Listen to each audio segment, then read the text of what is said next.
जे बचवा के 9 महीना अपना कोख में राखे,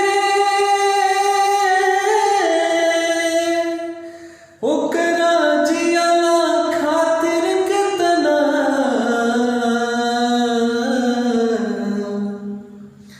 देवी देवता भाखे। ऊ महतारी के कर्जा केहू कबहू चुका न पाई। वेद पुराण बखान करे,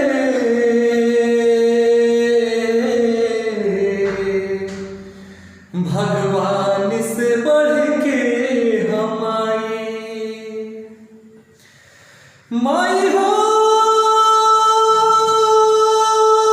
माई हो, माई हो, हमके बेटा कही कही के बोले तो एक दिन अपना कर्जा से लगई तो। हे माई अपना कर्जा से लगई तो। माई हो,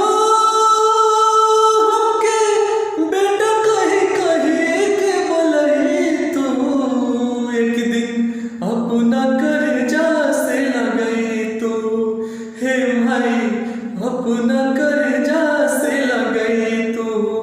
ममता दुलार देके अचरा में प्यार देके आई तू जसोदा माई आई तो। हाँ ममता दुलार देके अचरा में प्यार लेके आई तू जसोदा माई आई तो।